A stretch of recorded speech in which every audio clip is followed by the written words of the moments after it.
नमस्कार विद्यार्थी मित्रांनो, ABK स्मार्ट स्टडी या आपल्या यूट्यूब चॅनलवरती तुम्हा सर्वांचे पुन्हा एकदा स्वागत आहे।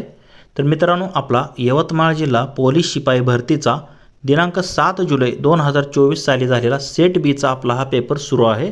तर याचा या अगोदर आपण भाग 1 पाहिलेला, तर त्याच पेपरचा आज आपण इथे दुसरा भाग पाहणार आहोत।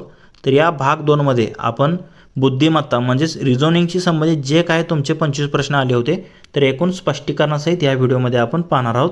तर असेच प्रश्न तुमच्या येणाऱ्या पोलीस भरतीमध्ये असण्याची शक्यता आहे, त्यामुळे तुम्ही हा व्हिडिओ पूर्ण बघा व तुमच्या मित्रांना देखील शेअर करा। तर वेळ न घालवता आपण आपल्या डायरेक्ट प्रश्नांकडे वळूयात।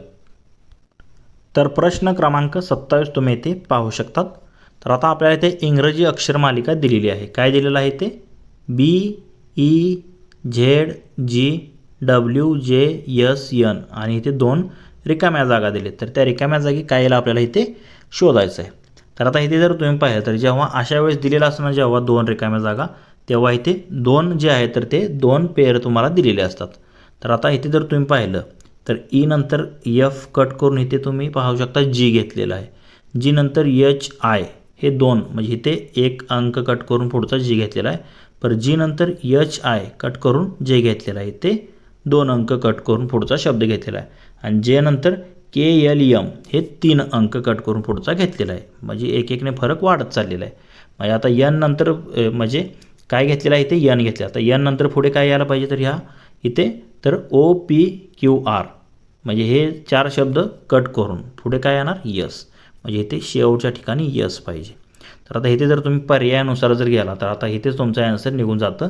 तर इथे 2 नंबरला S असणार आहे, इथे फक्त ऑप्शन ब मध्ये तुम्हाला दिलेला आहे, बाकी तुम्ही पाहू शकता कुठेच नाही। तर एवढ्यावरून तुमचा आन्सर निघू शकतो। तरी पण आपण हे N कसं आलं सुरुवातीला पाहूयात।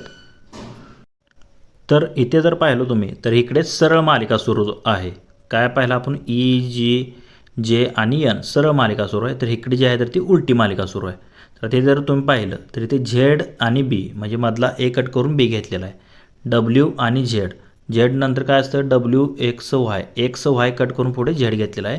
तसेच इथे S नंतर काय घेतलेलं आहे त्यांनी तर इथे W घेतलेला आहे। S नंतर काय असतं TUV 3 अक्षर कट करून W, म्हणजे आता S आणि मधले 4 अक्षर जर कट केले तर तुम्ही जर पाहिलं तर Nच येणार। N नंतर काय असतं OPQR असतं पुढे S येतं, म्हणजे इथे मागे आपल्याला जायचं आहे म्हणून इथे N येणार। मग सुरुवातीला काय येणार इथे N आणि नंतर शेवटी S, जे की ब मध्ये दिलेलं आहे। तेच आपलं या प्रश्नाचं योग्य आन्सर असणार आहे। पुढे प्रश्न पाहूयात, प्रश्न क्रमांक 28। तर काय दिले इथे आपल्याला देखील अक्षर मालिका दिली आहे बघा। आता इथे जर तुम्ही पाहिलं तर इथे पहिले जे शब्द दिले आहेत HPDGA त्याच्याच उलटे पुढे दिलेले आहेत AGDPS, त्याच्यानंतर IQEHB त्याच्या उलटं काय होतं हे सगळे BHEQI, परत JRFIC त्याच्या उलटं CIFRJ, म्हणजे अशी अक्षर मालिका तुमची ही सरळ उलटी होत गेलेली आहे।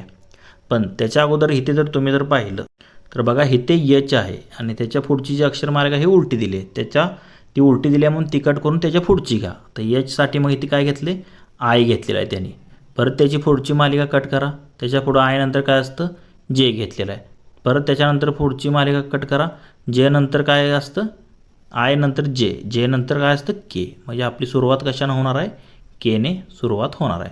त्याप्रमाणे इथे P आहे, इथलं हे 2 नंबरचं कट करा कारण त्याचं उलटे घेतले, त्याच्यानंतर काय घेतले इथे P नंतर Q घेतले, त्यानंतर इथे जर पाहिलं Q नंतर R घेतले आणि इथे जर मग R नंतर काय यायला पाहिजे इथे S यायला पाहिजे, म्हणजे इथे K नंतर काय यायला पाहिजे S यायला पाहिजे। त्यानंतर तिसरा शब्द कोणता D, तर इथे जर तुम्ही पाहिलं तर इथे D साठी E घेतलेला आहे, त्यानंतर इथे E नंतर F घेतलेला आहे आणि F नंतर काय येतं G येतं, म्हणजे KSG अशी जी आहे तर ती सुरुवात पाहिजे तुमची, म्हणजे KSG। आता इथे जर तुम्ही पाहिलं तर पहिले 3 शब्द KSG असणार, तुम्हाला पर्याय फक्त Dच दिसत आहे, तेच आपलं या प्रश्नाचं योग्य आन्सर असणार आहे। पुढे काय येणार KSG, बघा तुम्ही इथे K आहे इथे K आहे पण इथे KS आहे, मग हा पर्याय कट झाला। इथे सुरुवातीला K नसल्यामुळे हा अगोदरच कट झाला, नंतर तिसरा शब्द काय G पाहिजे म्हणून हा देखील कट झाला, म्हणजे 3 पर्याय कट झाले। ड जे दिले तेच आपलं आन्सर असणार आहे। त्याच्या पुढचे जर शब्द तुम्ही पाहिले तर बघा इथे कोणता आहे C आहे, C नंतर इथे कोणता आहे G आहे, G नंतर इथे H घेतलेला आहे, एच नंतर पुढे त्यांनी आय घेतलेला आहे. मग आय नंतर काय यायला पाहिजे, जे यायला पाहिजे. तर इथे 4 नंबरला जे आले आणि शेवटी इथे ए, बी, बी नंतर इथे सी आणि तिकडे काय आलं पाहिजे डी, म्हणजे KSGJD याप्रमाणे ही अक्षरमालिका येणार आहे. ऑप्शन ड मध्ये दिले तेच आपलं या प्रश्नाचं योग्य आन्सर असेल. पुढील प्रश्न पाहूयात. प्रश्न क्रमांक 29. तर आता इथे आपल्याला काय दिलं आहे, तर इथे तुम्ही पाहू शकता एका सांकेतिक लिपीत जर ए या अक्षराऐवजी सी, म्हणजे ए नंतर काय असतं बी असतं, म्हणजे बी कट करून पुढचा सी, म्हणजे 1 ला 3. त्याप्रमाणे डी नंतर काय असतं, डी या अक्षराऐवजी एफ, म्हणजे डी नंतर काय असतं ई येतं एफ, म्हणजे एक एक शब्द कट करून त्याच्यासाठी ते कोड घेतलेले आहेत. डीसाठी एफ, तसंच ईसाठी एफ पुढचं एफ कट करून पुढे काय घेतले, जी घेतले. अशी अक्षरे वापरली तर त्याच सांकेतिक लिपीचा वापर करून आपल्याला ॲम्बिशनसाठी काय येईल हे आपल्याला काढायचं आहे. तसेच तुम्हाला इथे A to Z इथे अक्षरमालिका देखील दिलेली आहे. तर बघा ॲम्बिशन, तर आत्ताच आपण पाहिलं एसाठी काय घेतले सी, म्हणजे सुरुवात कशाने होणार आहे, सीने होणार आहे. तर आता इथे 4 ठिकाणी सी आहे. आता दुसरा अक्षर पाहूया तो यम. यमसाठी काय यायला पाहिजे, एन कट करून पुढचं ओ यायला पाहिजे, म्हणजे ओ, म्हणजे इथे 2 नंबरला डी आहे, हा अपर्याय कट झाला. त्यानंतर आता 3 नंबरला काय आहे बी. आता बीसाठी काय यायला पाहिजे पुढे, सी कट करून डी यायला पाहिजे, म्हणजे तिसरा अक्षर डी पाहिजे. हा क पर्याय कट झाला कारण इथे के दिलेला आहे. मग आता COD दोघांची सुरुवात योग्य आहे. पुढे पाहिलं तर तुम्ही के देखील समान आहे, मग त्याच्या पुढचा शब्द आपल्याला बघावा लागेल. आयसाठी काय घेतले त्यांनी, जे कट करून के घेतलेला आहे. आता पुढचा कुठला टी नंतर काय असतं TU आणि पुढचा व्ही असतं, म्हणजे पुढे व्ही यायला पाहिजे. तर आता इथे तर त्यांनी क्यू घेतलेला आहे, म्हणजे हा पर्याय ड कट झाला. राहायला काय CODKV, म्हणजे इथे व्ही येतं म्हणून हा पुढचं बघायची सुद्धा गरज नाही. तेच आपलं या प्रश्नाचं योग्य ॲन्सर असणार आहे. ॲम्बिशनसाठी CODKVKQP हे जे आहे तर ती अक्षरमालिका येईल, तेच आपलं ॲन्सर असणार आहे. पुढील प्रश्न पाहूयात. एका सांकेतिक भाषेत रमेश इज स्मार्ट हे शब्द 765 असे लिहिले जातात. 978 म्हणजे स्मार्ट अँड ब्युटिफुल, तसेच 862 म्हणजे रोज इज ब्युटिफुल. तर त्या भाषेत ब्युटिफुलसाठी कोणता अंक वापरला आहे, म्हणजे कोडिंग डिकोडिंगवरती आधारित हा प्रश्न आहे. तर पाहूयात कोणता अंक येतो. तर जे काय दिले आपल्याला त्याप्रमाणे आपण लिहूया. रमेश इज स्मार्ट यासाठी 765 घेतलेला आहे. स्मार्ट अँड ब्युटिफुलसाठी 978 आणि रोज इज ब्युटिफुलसाठी 862 दिलेलं आहे बघा. तर आता इथे जर तुम्ही पाहिलं तर इथे पहिल्या ह्याच्यामध्ये काय रमेश इज स्मार्ट आणि स्मार्ट अँड ब्युटिफुल, इथे स्मार्ट समान आहे आणि इथे 765 आणि 7, म्हणजे 7 या अंकासाठी काय यायला पाहिजे, स्मार्ट यायला पाहिजे. आता इथे स्मार्ट अँड ब्युटिफुल आणि रोज इज ब्युटिफुल यामध्ये कोणता अंक कॉमन आहे, 8 कॉमन आहे. इथे ब्युटिफुल कॉमन आहे, ब्युटिफुल कॉमन आहे, म्हणजे 8साठी काय येणार आहे, ब्युटिफुल येणार आहे. आपल्याला काय विचारले ब्युटिफुलसाठी काय येईल, तर ब्युटिफुलसाठी काय येणार आहे, तर 8 हा अंक येणार आहे. म्हणजे तर 8 हा अंक आपल्याला ऑप्शन अ मध्ये दिलेला आहे, तेच आपलं या प्रश्नाचं योग्य ॲन्सर असणार आहे. तर पुढील प्रश्न देखील असाच आहे, सेम कोडिंग डिकोडिंगवरती आधारित आहे बघा. तर इथे काय दिलं आहे आपल्याला, द पॉक यासाठी काय घेतलं आहे, मंकीज आर मॅड. द पीक यासाठी काय घेतले, डॉग्स आर बार्किंग. आणि COPDERE यासाठी काय घेतले, फिगर्स अँड डॉग्स. तर बार्किंगसाठी कोणता शब्द वापरलेला आहे, मागाशी ब्युटिफुलसाठी विचारलेला होता, तर आता ह्या बार्किंगसाठी काय विचारलं आहे तर पाहूयात आपण. बघा जे काय दिलेलं आहे ते आपण इथे लिहून घेतलेलं आहे. MOETHOPOK त्यासाठी मंकी आर मॅड. RETHOPIC यासाठी डॉग्स आर बार्किंग. आणि COPDERE यासाठी फिगर्स अँड डॉग्स. तर आता इथे जर तुम्ही पाहिलं, इथे तुम्हाला RE दिसते आणि इथे RE दिसते आणि इथे तुम्हाला काय दिसते, काय डॉग्स अँड बार्किंग. इथे तुम्हाला काय दिसते, डॉग्सही दिसते, इथं डॉग्स दिसते, म्हणजे REसाठी काय येणार आहे, डॉग्स येणार आहे. त्याप्रमाणे इथे THO दिसते, इथे THO दिसते आणि इथे काय दिसते तुम्हाला, R दिसते, इथे R दिसते, म्हणजे THOसाठी काय असणार आहे, R असणार आहे. म्हणजे RE आणि THO ह्या दोघांचं निघालं. मग राहिलं काय, इथं पीक राहिलं. पीकसाठी काय असणार आहे, इथे बार्किंग असणार आहे. म्हणजे आपल्याला तेच विचारलेलं आहे, पीक बार्किंगसाठी काय येणार आहे, तर PIC हा जो कोड आहे तर तो बार्किंगसाठी येईल. तर PIC हे आपल्याला ऑप्शन ब मध्ये दिलेलं आहे, तेच आपल्या या प्रश्नाचं ॲन्सर असेल. बार्किंगसाठी PIC येणार आहे. पुढील प्रश्न पाहूयात. प्रश्न क्रमांक 32. तर आता इथे आपल्याला अंक मालिका दिली. आता इथे जर तुम्ही पाहिलं तर एकूण 3 उत्तरं आपल्याला इथे काढायची आहेत. म्हणजे ह्या तिघांचा काहीतरी 3-3च्या गटांचा काहीतरी पुढे संबंध असणार आहे, म्हणूनच पुढे 3 उत्तरं दिलेली आहेत. एवढं फक्त तुम्हाला ते पेपरमध्ये समजलं पाहिजे. आता इथे जर तुम्ही पाहिलं 1 2 1 काय दिले इथे 1 2 1. पुढचा गट काय आहे 2 4 3. त्याच्या पुढचा गट आहे 3 6 5 आणि त्याच्या पुढचा आता जे काय येईल ते आता आपल्याला पुढे काढावं लागेल. तर आता इथे जर तुम्ही पाहिलं तर आता हे 1 आहे, पुढचे हे 3चा गट आहे ना, त्याच्या पुढचा बघायचा. हे 1साठी काय घेतलेलं आहे पुढे 2 घेतलेला आहे. परत 2 2 2 4 3 यांचा गट सोडून पुढे 2 नंतर 3 घेतलेला आहे. परत हे 2 सोडून 6 5 सोडून 3 नंतर हे 4 आलेलं आहे. मग परत हे 2 नंतर सोडून शेवटी काय येणार आहे 5 येणार आहे. मग शेवटच्या स्थानी 5 येणार आहे. मग शेवटी 5 आलं पाहिजे असा पर्याय तुम्हाला इथे एकच दिसतोय क. याच्यावरून तुमचा ॲन्सर निघणार आहे. तरी पण आपण पुढची अंकमालिका पाहूया. आता 2 नंतर परत 2 अंक 1 आणि 2 कट केले. 2चं काय 4 घेतले. परत 4चं काय घेतले 2 3 3 कट करून हे 6 घेतले. परत 6 नंतर 5 आणि 4 हे कट केले. मग 2 4 6 आणि पुढे काय यायला पाहिजे 8 यायला पाहिजे. म्हणजे मधल्या ठिकाणी 8 पाहिजे. हे 5 इथे आलं 8. सॉरी 1 नंबरला इथे 8 येणार आहे, कारण इथे 6 नंतर 5 आणि 4 गेले. 1 नंबरला इथे 8 येईल. थोडं हे करा. 8 कुठे येणार आहे तर सुरुवातीला 8 येणार आहे. आता मधला आपल्याला काढायचा आहे. 3 नंबरला काय 1 आहे. 2 आणि 4 गेले इथे 1 3 5 आणि मध्ये 7 येणार. 1 3 5 7 ही विषम संख्येची मालिका आहे. आणि 1 जे आहे तर एक सरळ अंकाची मालिका आहे बघा. पहिली 1 2 3 4 5. त्यानंतर दुसरी सम संख्येची 2 4 6 8 आणि तिसरी जी आहे तर ती विषम 1 3 5 7 अशा 3 मालिका आहेत. त्याप्रमाणे 8 7 5 जे आहे तर ते इथे 3 प्रश्नाचिन्ह या ठिकाणी येणार आहे. तर 8 7 5 इथे जर तुम्ही पाहिलं तर जे की पर्याय क्रमांक क मध्ये दिलेलं आहे तेच आपलं या प्रश्नाचं योग्य ॲन्सर असणार आहे. पुढील प्रश्न पाहूयात. प्रश्न क्रमांक 33. तर काय दिले आपल्याला इथे 19.25 20.50 22.00 आणि 23.75. म्हणजे इथे डिफरन्सवर आधारित हे तुम्हाला दिलेलं आहे. म्हणजे इथे फरक जे आहे 19.25 आणि 20.50 यामध्ये कितीचा आहे 1.25चा फरक आहे.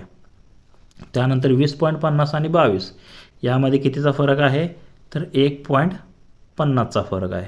त्यानंतर 22 आणि 23.75 यामध्ये 1.75चा फरक आहे. इथे जर फरक पाहिलं 0.25ने फरक वाढलेला आहे. पुढे जर 0.25 ॲड केलं याच्यामध्ये तर पुढे फरक काय होणार आहे 2चा होणार आहे. म्हणजे 23.75 आणि त्यात जर पुढे 2 ॲड केलं तर किती होणार 25.75. आता 25.75 दिले का तर दिलेलं आहे. ऑप्शन क्रमांक क मध्ये दिलेलं आहे. तेच आपलं या प्रश्नाचं योग्य ॲन्सर असणार आहे. पुढील प्रश्न पाहूयात. प्रश्न क्रमांक 34. तर प्रश्न क्रमांक 34 मध्ये काय दिलेलं आहे आपल्याला इथे तर आता इथे ॲनालॉजी दिली आहे. 4 5 6 7 साठी 2 3 4 5 घेतले तर 9 8 8 9 साठी काय येईल. तर इथे जर तुम्ही ऑब्झर्व केलं तर 4 वजा 2 केल्यावर किती येतं 2 येतं. 5 वजा 2 केल्यावर किती येतं 3 येतं. 6 वजा 2 केल्यावर किती येतं 4 येतं. 7 वजा 2 केल्यावर 5 येतं. याप्रमाणे प्रत्येकातून 2 2 वजा केलेलं आहे. मग 9 मधून 2 वजा केल्यावर किती येतं 7 येतं. 8 मधून 2 वजा केले 6. परत 8 मधून 2 वजा केले 6 आणि पुढे 9 मधून 2 वजा केले 7. म्हणजे 7 6 6 7 हे जे आहे तर तुमचं पर्याय म्हणजे 9 8 8 9 साठी येणार आहे. प्रत्येकातून 2 2 वजा केलेला आहे. 7 6 7 म्हणजे ऑप्शन 1 मध्येच दिलेलं आहे. तेच आपलं या प्रश्नाचं योग्य ॲन्सर असणार आहे. तसेच मित्रांनो तुम्हाला जर याची PDF ॲन्सर की सहित हवी असेल तर आपले टेलिग्राम चॅनल आहे. त्याची लिंक तुम्हाला या व्हिडिओच्या डिस्क्रिप्शन बॉक्समध्ये भेटून जाईल. तिथे तुम्ही टेलिग्राम चॅनल जॉईन करा व याची PDF ॲन्सर की सहित मिळवू शकता. तर इथे काय दिलं आहे आपल्याला तर आता इथे ह्या 3 संख्याचा संबंध ह्या संख्येशी आहे. आता इथे जर तुम्ही पाहिलं 6 3 18 18 2 36 मग तिघांचा गुणाकार केला तर 36 येतं. इथे 12 2 24 संग 144 बरोबर आहे. म्हणजे आपलं बरोबर आहे तिघांचा गुणाकार. 11 2 22 आणि 22 संग 132 22 संग 132 132 इथे स्टारच्या जागी येणार आहे. तेच आपलं ॲन्सर असेल जे की आपल्याला ऑप्शन ए मध्येच दिलेलं आहे. पुढील प्रश्न पाहूयात. प्रश्न क्रमांक 36. काय दिले आपल्याला इथे तर आता इथे देखील आपल्याला इथे स्टारच्या जागी काय येईल ते काढायचं आहे. तर आता इथे जर तुम्ही ऑब्झर्व केलं 225 आणि 81 हे काय आहेत, तर हे वर्गसंख्या आहेत. त्याप्रमाणे 169 49 वर्गसंख्या आहेत. म्हणजे ह्या साईडच्या दोन संख्याचा मधल्या संख्येची काहीतरी संबंध आहे. तर आता इथे जर तुम्ही पाहिलं 225चं वर्गमूळ काय आहे 15 आहे आणि 81चं वर्गमूळ काय आहे 9 आहे. या दोघांची बेरीज जर केली 15 आणि 9 किती येते 24 येते आणि 24 भागिले 2 केलं तर किती येतं 12 येतं. म्हणजे साईडची जी संख्या दिली त्यांचं वर्गमूळांची बेरीज भागिले 2 असं इथे तुम्हाला दिलेलं आहे. तर आता इथे जर दुसऱ्यामध्ये पाहिलं 169 हे 13 आहे आणि हे 7 13 आणि 7 20 होतं आणि त्याच्या निम्म 10. तर आता इथे मध्ये 7 आलेलं आहे. म्हणजे इथं काय यायला पाहिजे म्हणजे ह्याची दुप्पट जे आहे तर ते ह्या दोघांची वर्गमूळाची बेरीज यायला पाहिजे. ह्याचं वर्गमूळ किती आहे 121चं 11 असतं. म्हणजे 11मध्ये किती ॲड केल्यावर इथे 7 येणार आहे म्हणजे 14 येणार आहे. तर 11मध्ये 3 ॲड केल्यावर येणार आहे. म्हणजे इथे काय यायला पाहिजे 3चा वर्ग यायला पाहिजे. म्हणजे इथे 9 यायला पाहिजे. म्हणजे 9चं वर्गमूळ 3 121चं वर्गमूळ 11 11 आणि 3 किती 12 11 आणि 3 14 आणि 14 भागिले 2 किती असतं 7 असतं. म्हणजे इथे स्टारच्या जागी काय यायला पाहिजे 3चा वर्ग म्हणजेच 9 जी आहे तर ती संख्या इथे योग्य बसते जी की पर्याय क्रमांक अ मध्ये दिलेला आहे. तेच आपलं या प्रश्नाचं योग्य ॲन्सर असणार आहे. पुढील प्रश्न पाहूयात. प्रश्न क्रमांक 37. तर आता इथे तुम्ही जर पाहिलं तर आता तुम्हाला 4 डायग्रॅम दिलेत वेन डायग्रॅम. तर आता इथे योग्य प्रातिनिधिक आकृतीची निवड करा. म्हणजे 37 पासून 37 38 39 3 प्रश्नासाठी तुम्हाला ह्या डायग्रामचा वापर करायचा आहे. तर आता प्रश्न क्रमांक 37 मध्ये तुम्ही पाहू शकता काय दिले पाण्यात राहणारे जमिनीवर राहणारे आणि बेडूक. तर आता बेडूक कसा उभयचर प्राणी आहे. तो काय करतो पाण्यातही राहतो आणि जमिनीवरही राहतो. म्हणजे दोघांमध्ये कॉमन आला पाहिजे. तर यासाठी कोणती तुम्ही जर पाहिलं तर ही डायग्रॅम जी आहे तर पाण्यात राहणारे जमिनीवर राहणारे व बेडूक ही योग्य ठरते. म्हणजे ती कशामध्ये दिली आहे आपल्याला पर्याय क्रमांक ड म्हणजे 4 मध्ये दिलेलं आहे. तेच आपलं या प्रश्नाचं योग्य ॲन्सर असणार आहे. पुढे प्रश्न पाहूयात. तर पुढे काय दिलं आहे आपल्याला बघा आता नायट्रोजन हवा आणि हिमनग. तर आता इथे जर तुम्ही पाहिलं तर ही हवा आहे. हवेमध्ये काय असतं नायट्रोजन असतं आणि हिमनगाचा काय संबंध आहे का यांच्याशी नाही. तर या प्रकारे डायग्रॅम येणार आहे नायट्रोजन हवा आणि हिमनग. तर या प्रकारे डायग्रॅम जर तुम्ही पाहिलं तर ऑप्शन 1 मध्ये दिलेलं आहे बघा इथे. तर या प्रकारे डायग्रॅम इथे दिलेले आहे. म्हणजे ह्या 38साठी या प्रश्नाचं 1 मध्ये डायग्रॅम दिलेलं आहे नायट्रोजन हवा आणि हिमनग. आणि शेवटचा प्रश्न आता इथे जर तुम्ही पाहिला तर काय दिले इथे मानव विवाहित आणि इंग्रज.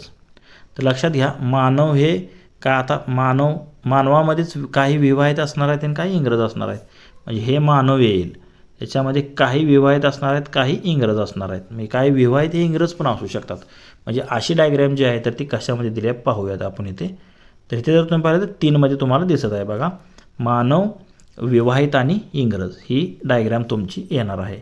तर याचं योग्य आन्सर काय ही 3 मध्ये दिलेली आहे डायग्रॅम.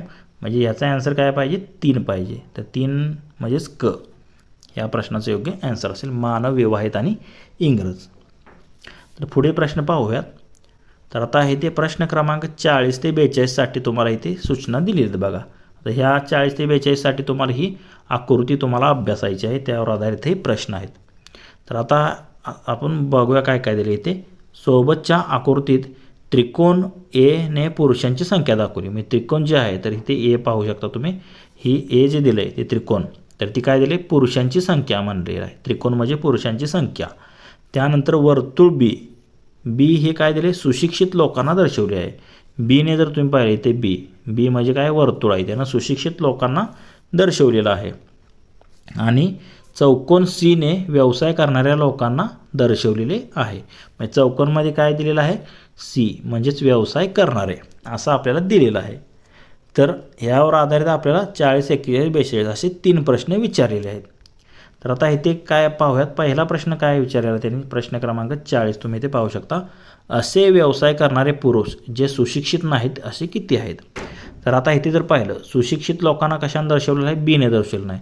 म्हणजे ह्या बीमध्ये नसलेले पुरुष काय ए म्हणजे हे बीमध्ये नसलेले पुरुष.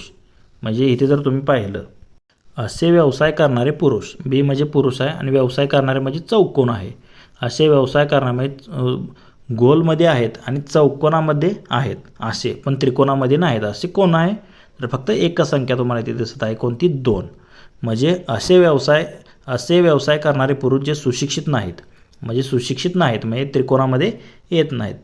जे पुरुष जे सुशिक्षित नाहीत तर ते कशामध्ये येतात, तर ते दोन जे आहेत म्हणजे दोन्हीमध्ये दिलेलं आहे आपल्याला. म्हणजे सुशिक्षित नसलेले व्यवसाय करणारे पुरुष हे 2मध्ये दिले, म्हणजे 2 आहेत. म्हणजे त्रिकोण आणि चौकोनामध्ये असणारे फक्त आणि गोलमध्ये नसणारे असे किती आहेत, 2. म्हणजे 2 कशामध्ये दिले, ऑप्शन ब मध्ये दिले. तेच आपल्या या प्रश्नाचं योग्य ॲन्सर असेल. त्याप्रमाणे प्रश्न क्रमांक 41 पाहूयात. काय दिले, किती सुशिक्षित पुरुष जे व्यवसाय करीत नाहीत असे आहेत. म्हणजे व्यवसाय करत नाहीत असे पुरुष किती सुशिक्षित आहेत. तर आता इथे जर तुम्ही पाहिलं तर आता व्यवसाय करत नाहीत म्हणजे किती सुशिक्षित पुरुष जे व्यवसाय करीत नाहीत, म्हणजे चौकोनामध्ये नाहीत पण ह्या सर्कल आणि त्रिकोणामध्ये आहेत असे किती आहेत, तर तुम्ही पाहिलं तिथे 9 आहेत. म्हणजे एकूण जे आहेत तर ते 9 व्यक्ती जे आहेत जे काय सुशिक्षित आहेत पुरुष पण व्यवसाय करीत नाहीत असं विचारलेलं आहे.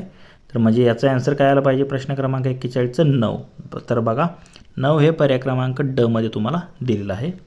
आणि पुढचा प्रश्न काय 42वा ह्याच्यावरच आधारित आहे. व्यवसाय करणारे सुशिक्षित पुरुष किती आहेत. तर व्यवसाय करणारे सुशिक्षित पुरुष म्हणजेच व्यवसाय पण करणारे सुशिक्षित पण आहेत आणि पुरुष आहेत. म्हणजे तिघांमध्ये असलेला कॉमन अंक कोणता आहे, जो की त्रिकोण, चौकोन आणि वर्तुळमध्ये येतो. तर इथे जर तुम्ही पाहिजे कोणता आहे, व्यवसाय करणारे सुशिक्षित पुरुष. मग तिघांमध्ये पण आले पाहिजे. त्रिकोण म्हणजे पुरुष, सी मध्ये काय दिलं तर व्यवसाय करणारे आणि बी मध्ये जे आहे तर ते सुशिक्षित दिलं तर. तिघांमध्ये येणारा कॉमन अंक कोणता आहे, 7 आहे. म्हणजे तेच आपल्या या प्रश्नाचं योग्य आन्सर असेल. तर व्यवसाय करणारे सुशिक्षित पुरुष किती आहेत, 7 आहेत, जे की अ मध्ये दिलेलं आहे. तेच आपलं या प्रश्नाचं योग्य आन्सर असेल. पुढे प्रश्न पाहूया, प्रश्न क्रमांक 43. तर आता इथे काय दिलं आपल्याला, इथे कॅलेंडरवर आधारित प्रश्न आहे. 2000 साली शिक्षक दिन गुरुवारी असेल तर 2001 साली प्रजासत्ताक दिन कोणत्या दिवशी असेल. तर आता शिक्षक दिन कधी असतो आणि प्रजासत्ताक दिन कधी असतो हे तुम्हाला माहीत असलं पाहिजे. शिक्षक दिन असतो 5 सप्टेंबर आणि प्रजासत्ताक दिन असतो 26 जानेवारी. तर ते साल दिले 2000 आणि 2001. तर आपल्याला प्रजासत्ताक दिन कोणत्या दिवशी असेल म्हणजे जो आहे तो आपल्याला दिवस आपल्याला काढायचा आहे. तर आता गणितात दिल्याप्रमाणे तुम्ही इथे पाहू शकता. काय दिले, 5 सप्टेंबर 2000 साली शिक्षक दिन होता, म्हणजे तो कधी होता, गुरुवारी होता, हे आपल्याला दिलेलं आहे. तर आपल्याला प्रजासत्ताक दिन म्हणजे 26 जानेवारी 2001ला प्रजासत्ताक दिनी कोणता वार असेल काढायचा आहे. तर यासाठी काय करावं लागेल, आपल्याला 5 सप्टेंबरपासून 26 जानेवारीपर्यंत दिवस मोजावे लागतील. सप्टेंबरचे हे 5 सोडले तर राहिले किती, हे 25. ऑक्टोंबरचे 31 लिहू शकता किंवा 3 असं पण लिहू शकतो आपण, कारण 7 चोक 28 आणि पुढचे ते आहे असे 3 घेतो आपण. नोव्हेंबरचे 30 पण घेऊ शकता किंवा 2 घेऊ शकता आणि डिसेंबरचे 31 किंवा 3 घेऊ शकता आणि जानेवारीचे 26 घ्यावे लागतील. तर आता ह्या सर्वांची जर बेरीज केली तर ती 143 येते आणि त्याला जर 7ने भागलं तर बाकी किती उरते, 3 उरते. म्हणजे 3 दिवस आपल्याला काय करावं लागेल, गुरुवारच्या पुढे जावं लागेल. आणि इकडे जर बेरीज केली 25 + 3 + 2 + 3 यांची बेरीज येते 59. खाली 26 एक आहे, यांची येते 59 भागिले 7 जर केलं 7 8 56, बाकी 3 उरते. 3 दिवस पुढे जावे लागेल. म्हणजे असे 3-2 असे दिवस घेऊन करा किंवा पूर्ण दिवस घेऊन करा, तुम्हाला जे सोपं वाटेल ते. तर हे 59 दिवस जे आहे तर एकूण पुढे जातो. म्हणजे त्याला जर 7ने भागलं तर किती, 3 उरते. म्हणजे 3 दिवस तो वार पुढे गेला पाहिजे. गुरुवारच्या पुढे 3 दिवस काउंट केले तर कोणता वार येतो, रविवार येतो. म्हणजे आपला आन्सर काय पाहिजे, तर प्रजासत्ताक दिन जो आहे तर तो कधी असणार आहे, रविवारी असेल. म्हणजेच तर पर्याय क्रमांक ड मध्ये तुम्हाला दिलेला आहे रविवार. तेच आपलं या प्रश्नाचं योग्य आन्सर असेल. तर पुढील प्रश्न काय आहे, प्रश्न क्रमांक 44. तर हा देखील कॅलेंडर आधारित प्रश्न आहे. काय दिले, परागचा 25वा वाढदिवस 21 फेब्रुवारी 2004 रोजी आहे. त्या दिवशी शनिवार असेल तर परागचा 14वा वाढदिवस कोणत्या वारी होता. म्हणजे आपल्याला परागचा 25वा वाढदिवसाची तारीख दिलेली आहे 21 फेब्रुवारी 2004 आणि त्या दिवशीचा वार पण दिलेला आहे शनिवार. तर त्याचाच 14वा वाढदिवसाचा वार आपल्याला इथे काढायचा आहे. तर कसं काढतो आपण, तर इथे गणितात दिल्याप्रमाणे तुम्ही पाहू शकता. परागचा 25वा वाढदिवस कधी दिला, 21 फेब्रुवारी 2004ला आणि कधी, शनिवारी होता म्हणून दिलेला आहे. मग परागचा 14वा वाढदिवस तो कधी येणार आहे बघा, कारण 14वा वाढदिवस 14 आणि 25 मध्ये जर डिफरन्स बघितला तर किती येतो, 11. म्हणजे आपल्याला 11 वर्ष मागं जावं लागेल. मग 2004 पासून जर 11 वर्ष मागे गेलो तर कोणता वर्ष येतं, तर ते 1993 येतं. म्हणजे त्याचा 14वा वाढदिवस 1993 21 फेब्रुवारीला असणार आहे, पण त्याचा दिवस आपल्याला काढायचा आहे. म्हणजे प्रत्येक वर्षाला काय होतं, दिवस जे आहे तर एकूण 11 दिवस हे मागे आले. घ्या 11 भागिले 7 जर केलं तर बाकी किती होते, हे 4 दिवस झाले. आणि एकूण 1993 ते 2004मध्ये एकूण किती लीप वर्ष येतात, तर 2001 येतं आणि 1996 एक येतं. 2004 आपण धरणार नाही, कारण इथे 21 फेब्रुवारी तारीख दिली आहे, तर ते कधी पकडतो आपण, 29 फेब्रुवारीच्या पुढे जर तारीख दिली तर ते आपण पकडतो. पण हे 21 फेब्रुवारी आले म्हणून हे लीप वर्ष आपण पकडणार नाही, कारण अगोदरची तारीख दिली आहे फेब्रुवारीची. म्हणजे हे 2 लीप वर्ष, म्हणजे हे 2 दिवस आणि हे 11, म्हणजे 11 2 13 दिवस, किंवा हे 13 7 भागलं तर 4 येतं. म्हणजे हे एकूण किती झाले, 4 2 6 दिवस झाले. म्हणजे 6 दिवस जे आहे तर तो वार जो आहे तर तो वाढदिवस आता मागे जायचा आहे. म्हणजे 6 दिवस आपल्याला मागे जावं लागेल. कशाच्या, शनिवारच्या मागे, किंवा 1 दिवस पुढे जावा. 6 दिवस मागे किंवा 1 दिवस पुढे केलं तर तोच वार येतो. म्हणजे शनिवारच्या पुढे 1 दिवस, म्हणजे किती झालं, रविवार. किंवा मागे 6 दिवस जरी गेला तरी रविवार येणार आहे.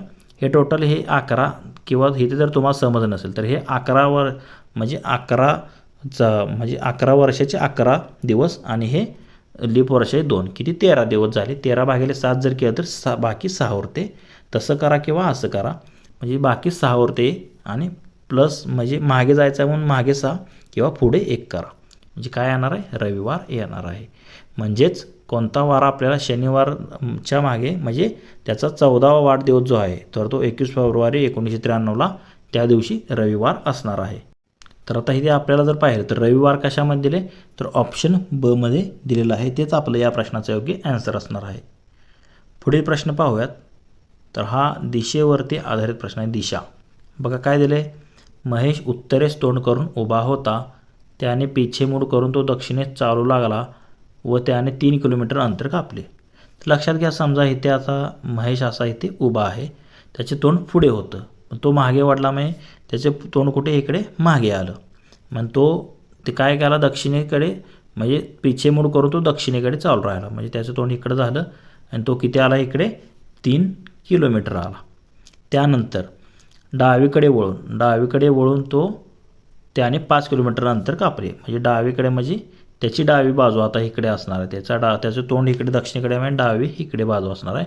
डावीकडे तो किती गेलेला आहे, तर त्याने 5 किलोमीटर अंतर जे आहे तर ते डावीकडे जे आहे तर ते कापलेलं आहे. किती, 5 किलोमीटर. त्यानंतर कापले व पुन्हा डावीकडे वळून तो 3 किलोमीटर गेला. पुन्हा डावीकडे, म्हणजे त्याचं तोंड आता पूर्वेला झालं आहे, डावी बाजू ही असणार. म्हणजे परत तो या ठिकाणी आलेला आहे. म्हणजे मूळ इथून अंतर ह्या ठिकाणी तो आलेला आहे. किती, डावीकडे पुन्हा त्याने 3 किलोमीटर अंतर कापले. त्यानंतर तो पूर्वेकडे 6 किलोमीटर गेला. म्हणजे पूर्वेकडे इथून परत पुढे तो किती गेलेला आहे, 6 किलोमीटर गेलेला आहे. तर आता तो मूळ स्थानापासून किती अंतरावर आहे, तर इथे जर पाहिलं तर हे किती आहे, हे मधलं अंतर हे 5 आहे आणि हे किती आहे 6. 5 आणि 6 किती झाले, 11. म्हणजे मूळ ठिकाणापासून तो किती आता किलोमीटर अंतरावर आहे, तर तो 11 किलोमीटर अंतरावर असणार आहे. तर 11 आपल्याला हे कशामध्ये दिले, पर्याय क्रमांक क मध्ये दिलेला आहे. तेच आपलं या प्रश्नाचं योग्य आन्सर असेल. सध्याला तो त्याच्या घरापासून किंवा मूळ स्थानापासून 11 किलोमीटर अंतरावर आहे. पुढील प्रश्न पाहूयात. प्रश्न क्रमांक 46. तर हा दिशावरती आधारित प्रश्न आहेत. तर काय दिले, जर आग्नेय दिशेस पूर्व म्हटले, ईशान्य दिशेस उत्तर म्हटले, तर त्याचप्रमाणे दक्षिण दिशेस काय म्हणता येईल. तर आता दिशा तुमच्या पाठात असणं गरजेचं आहे. एकूण किती, 8 दिशा असतात बघा, पूर्व, पश्चिम, दक्षिण, उत्तर. तर आता इथे जे काय दिले तेच फक्त घ्या. आग्नेय दिशेस पूर्व म्हटले, आग्नेय ही दिशेच असते, ह्याला काय म्हटलेलं आहे, पूर्व म्हटले. पूर्व म्हणजे काय म्हणतो आपण, ईस्ट म्हणतो, ह्याला ईस्ट म्हटलेलं आहे. पण हे पूर्व कुठं असते, हिथं असते, म्हणजे हे 45 डिग्रीने मागं आलेलं आहे. त्याप्रमाणे ईशान्य दिशेचे उत्तर म्हणले, इकडे ईशान्य दिशा असते आणि इकडे उत्तर असते. तर ह्या ईशान्य दिशेला काय म्हटलेलं आहे, उत्तर म्हटलेलं आहे. म्हणजे हे दिशा जी आहे तर 45 डिग्रीने तुम्ही जर पाहिलं तर सरकलेले दिसतात. तर आपल्याला काय विचारलं आहे, दक्षिण दिशेस काय म्हणावं लागेल, म्हणजे ह्या दिशेला काय म्हणावं लागेल. तर ही इकडची पूर्व हिथं आली, मग इकडची आग्नेय काय येणार आहे, दक्षिण दिशेला येणार आहे. म्हणजे दक्षिण दिशेस काय म्हणावं लागेल, ह्या म्हणजे क्रमानुसार तर आग्नेय म्हणावे लागेल, जे की पर्याय क्रमांक 1 मध्येच तुम्ही पाहू शकता दिलेलं आहे. दक्षिण दिशेस काय म्हटले जाईल, तर आग्नेय असे म्हटले जाईल. पुढील प्रश्न पाहूयात. प्रश्न क्रमांक तर आता इथे 47 ते 50. तर इथे 4 प्रश्नासाठी तुम्हाला आता इथे एक सूचना दिलेली आहे बघा. म्हणजे एक आता तुम्हाला इथे पझल दिलेला आहे 4 प्रश्नासाठी. तर काय काय दिले यामध्ये, एका टेबलवर एकावर एक अशी 7 पुस्तके ठेवलेली आहेत. कोणकोणती आहेत ती? गणित, हिंदी, मराठी, विज्ञान, इतिहास, भूगोल व समाजशास्त्र या विषयांची ती पुस्तके आहेत. इतिहासाच्या खाली भूगोलचे पुस्तक आहे. आता इथे आपण वाचतच गणित सॉल्व करूया. इतिहासाला आपण काय म्हणतो? हिस्ट्री म्हणतो. तर इतिहासाच्या खाली भूगोल म्हणजे कोणतं? जॉग्राफीचं पुस्तक आहे व ते मराठी पुस्तकाच्या वर आहे. म्हणजे जॉग्राफीच्या खालीच कोणतं असणार आहे? मराठी असणार आहे. त्याला आपण यम लिहूया. आता पुढे समाजशास्त्राचे पुस्तक इतिहासाच्या वर आहे. म्हणजे समाजशास्त्र सोशल सायन्स म्हणतो त्याला, SST. तर हे समाजशास्त्राचं पुस्तक जे आहे तर ते इतिहासाच्या वर असून त्यावर हिंदीचे पुस्तक आहे. मग आता SSTच्या वर कोणतं पुस्तक आहे? हिंदीचे पुस्तक आहे. HI लिहूया आपण हिंदीचे, आणि हिस्ट्रीला नुसतं H लिहूया. तर आता हिंदीचे पुस्तक वर आहे समाजशास्त्राच्या वर. गणिताचे पुस्तक विज्ञानाच्या पुस्तकाची खाली आहे असून हिंदीचे पुस्तक सर्वात वर नाही. म्हणजे काय असणार आहे? हिंदीच्या पुस्तकावरती अजून कोणतं तरी पुस्तक असणार आहे. म्हणजे गणिताचे पुस्तक विज्ञानाच्या पुस्तकाखाली आहे. म्हणजे सायन्सचं जे आहे तर ते वर येणार आणि त्याच्या खाली मॅथ्सचं येणार. म्हणजे सायन्स, मॅथ, हिंदी, SST, त्यानंतर हे हिस्ट्री, जिओग्राफी आणि शेवटी जे आहे तर ते कोणतं आहे? शेवटी मराठी आहे बघा. तर याप्रमाणे हा क्रम लागतो. तर यावर आधारित आपल्याला प्रश्न विचारलेले आहेत. तर त्या थरात मध्यभागी कोणते पुस्तक असेल? तर आता इथे जर तुम्ही पाहिलं तर 1 2 3 4 SST जे आहे तर ते 4 नंबरला, वरून 4 खालून 4. म्हणजे सोशल सायन्स म्हणजे समाजशास्त्र जे आहे तर ते मध्यभागी पुस्तक असणार आहे. हा एक प्रश्न विचारलेला आहे. तसेच अजून पुढच्या प्रश्न जो आहे, तळाशी कोणते पुस्तक आहे? हा एक प्रश्न विचारलेला आहे. यामध्ये तळाशी कोणतं पुस्तक दिसतं तुम्हाला? मराठीचं दिसते, हे लक्षात घ्या. आणि इतिहास व भूगोल तसेच समाजशास्त्र व हिंदी. म्हणजे अजून एक प्रश्न त्यांनी काय विचारलेला आहे? इतिहास आणि भूगोल आणि समाजशास्त्र आणि हिंदी यांची जर जागा आपसाप बदली, मग हिंदी आणि SST, समाजशास्त्र आणि इतिहास, भूगोल म्हणजे हे हिस्ट्री आणि जिओग्राफी यांचं खालचा क्रम जर बदलला तर काय म्हटले त्यांनी? मध्यभागी कोणते पुस्तक येईल? बघा SST या जागी कोणतं गेलं? हिंदी गेलं. म्हणजे मध्यभागी कोणतं येणार आहे? हिंदीचं येणार आहे.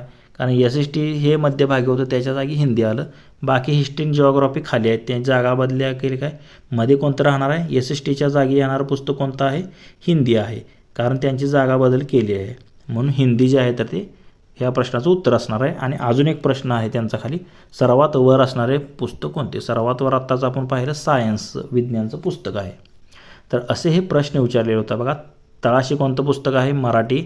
वर कोणतं पुस्तक होतं? हे सायन्सचं होतं. त्यानंतर मध्यभागी SSTचं होतं आणि जागा अदलाबदली केल्यावर मध्यभागी हे हिंदीचं आलेलं आहे वरचं.